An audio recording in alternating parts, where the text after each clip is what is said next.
brothers, sisters, elders, aunties, uncles, cousins in our global community where finally we know what atomization and self-isolation means. We truly are together alone.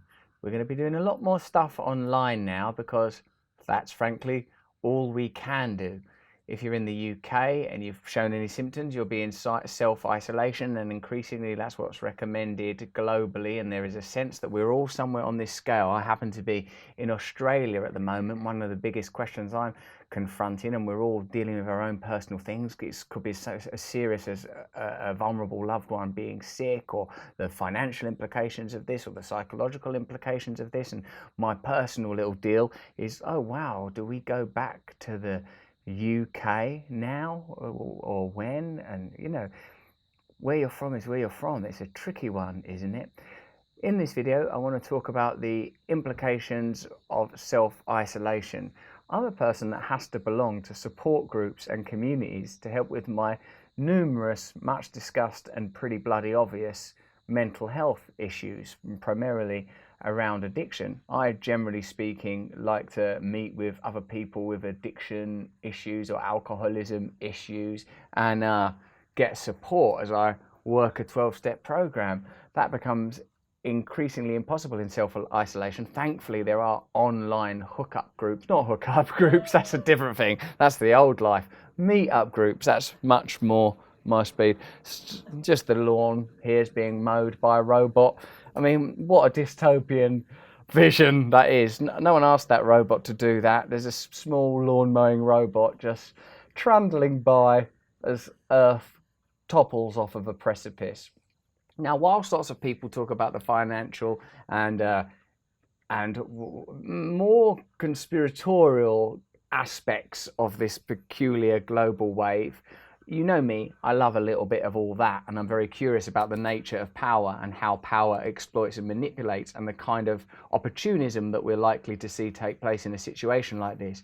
However, I don't know if it's worth getting into the minutiae of bio warfare and technological implications. Is it a technologically induced situation? Because what we can plainly see is enough to deal with. How are you and me going to cope with situations of isolation? Isolation with other people that are in your family, i.e. the worst people to be isolated and cooped. I mean, one of the few advantages of being in prison must be that your family's not also there. I mean, Jesus Christ. I mean, and what must it be like to be incarcerated? Oh man, let us know in the comments if you're watching this behind bars, behind some kind of bolted shut door. Let us know your experiences if you are allowed internet access at some point. I'd really love to know, or if you've got a phone in there somehow. That's the way you live, that's the way you roll. Me, yeah, I need regular contact. And Jenny, who I work on these videos with, pointed out that there's that in the UK the language has been stop non-essential contact with other people. Is there an argument that all contact is essential for primates such as we, that prior to the evolution of language, it is assumed primarily comforted one another through touch and contact before the evolution of language? What's going to replace that now? Just at the time where the world was becoming saturated with ongoing laments about the nature of atomized online communities, the fact that we don't speak anymore, don't see each other anymore, that everything's done with a swipe or a like or a heart. Now suddenly it's the only option we've got. Even in remote places such as the one where I find myself currently stranded, there is suspicion and fear. But beneath it, I suppose, what we have to find is a sense of a connection to a deeper truth. Now, that's probably bloody difficult if you're terrified for your financial future, you're terrified for your mental health. But the spiritual program that I have is predicated on some pretty simple ideas. Here's a few of them. One, if something's happened, that's it, it's happened. Your role is now how to deal with it. It's a kind of principle that Eckhart Tolle talks about often. Like, you know, when he says brutal stuff, like, and I love the brutal stuff, because if spiritual techniques and mental health survival techniques don't work in extremis, then when do they work? I know we're all used to coping with banality, mundality, living in conditions that we're not designed for. That's been the challenge for a lot of us up to now, doing jobs we don't like, feeling sort of trapped in urban incarceration. But now the challenge is something a little more extreme. Eckhart Tolle says that thing, doesn't he? That be absolutely in the moment you are in now. Absolutely be in the moment you're in now. You cannot live in the conceptual mind. We all start thinking about the future. Is this going to last 2 months? Is it going to last 3 months? They've opened the Apple stores in China. The Chinese temporary hospitals have shut down. That means that by May or June next year, the UK will be cool and Australia will be cool by then, and the United States, we're all trying to sort of work out, predict, provide impromptu prognosis, but with limited expertise, and even the most knowledgeable are having to be somewhat speculative. So the fact is that what do we have to return to? What resource do we have? Archaic principles that human beings have always had, that we've always resourced ourselves with. The idea of staying in the moment is not an esoteric one, but is an anthropological one.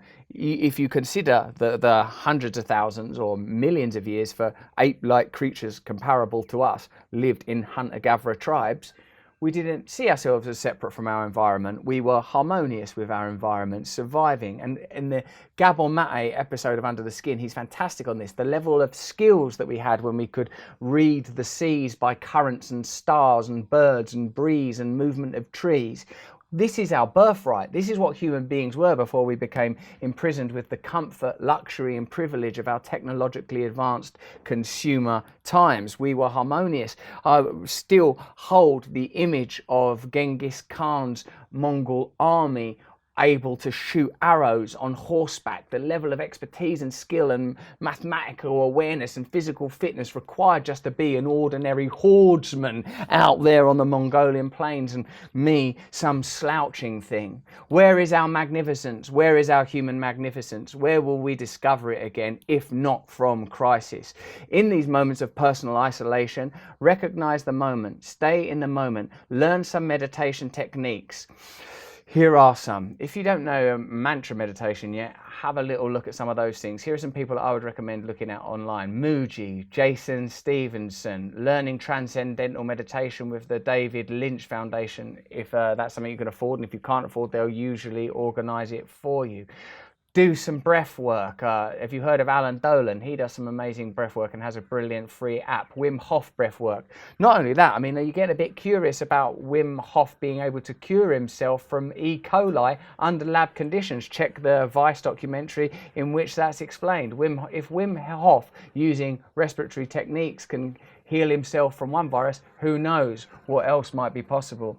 Certainly this is a time of radical reprioritization, and one of the things we have to reprioritize is our mental health. We have to now look at the world and think, well, how are we going to survive in it? I feel for you, man. If you're a zero contract worker, I feel for you. If you're cooped up in a flat, unable to work, knowing that soon kids will be taken out of school and that lockdown is imminent and you don't know how you're going to survive financially, because I suppose the systems of domination will do enough to primarily ensure their own survival as a priority, in fact, even over the survival of individual humans. You can see that above and beyond being a medical emergency, it's an economic emergency.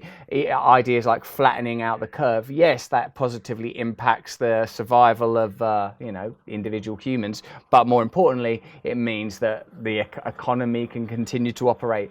A decision by, for example, the UK government to say we recommend that businesses and gathering places and theatres shut down without mandating it means that insurers are not obligated to support businesses that will now lose their income, perhaps forever.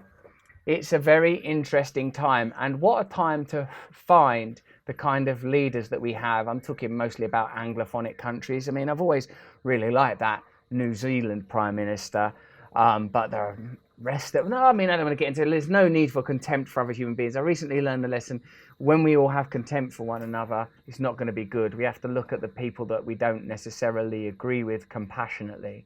So this is how I'm going to survive on isolation and lockdown. I'm going to do all the basic things that I'm told to, washing my hands, keeping a little bit of a distance from people, being careful and cautious. But to look after that information, you can get that bloody anywhere, can't you? Get it off of a government website. But what I'm going to do for my own mental health is I'm going to prioritize meditation. I'm going to prioritize fitness. I'm going to accept that I can't control my financial reality. I'm going to accept that this coronavirus global pandemic is bigger than any of us. I'm going to trust that whatever forces bring the universe and biology into creation are bigger and beyond all temporary matters. Have you looked lately at the beautifully indifferent stars unaltered in their constellations throughout the advent of humanity looking down on us? Have you considered the quantum world where narratives such as these are unknown? All this happens on a very narrow bandwidth of humanity. I've said before in our videos that civilizations come and go. It may seem like a long time. Well, that's because civilizations by their nature exceed the lifespan of individual human beings. But the belief of spiritual people is that there is something intrinsic, inherent, and permanent within human consciousness. In the Gnostic Bibles of Thomas, Christ's appeal to find the kingdom of heaven within is to find a real faith, the kind of faith that keeps airlines existing, the kind of faith that quantum eases fallen economies, but to deploy this faith instead in a belief in something whole and holy in humanity. From where do we resource the ideas of honor and beauty?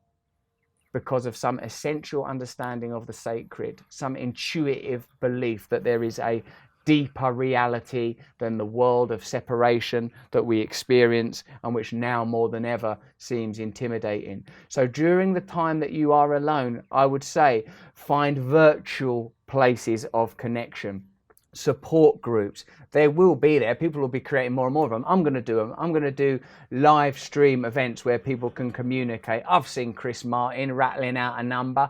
I've seen people doing live things. I'll do some stuff. I might even sing some Coldplay songs. Why not? People will probably be pretty, I would say, lenient on intellectual property rights at a time like this. So find ways of connecting. Take heart from the moments of beauty, the balcony jams across Italy. Look for the way that humanity, or the sacred in my opinion, reaches through even these bleak situations. Of course, I'm aware that there's a lot of suffering that would mean that this kind of rhetoric would seem platitudinous and somewhat redundant, but I'm also aware that there is beauty, there is a deeper purpose and a deeper meaning. And for those of us that have found the world a difficult place to be, probably from the moment we understood we were in one, then change is something that could yield positive results, even if we don't yet understand how that may manifest. Stay safe, stay calm, stay loving, be kind to one another, find virtual connections in replacement of real ones, and let's see what tries to be born through this peculiar cataclysm.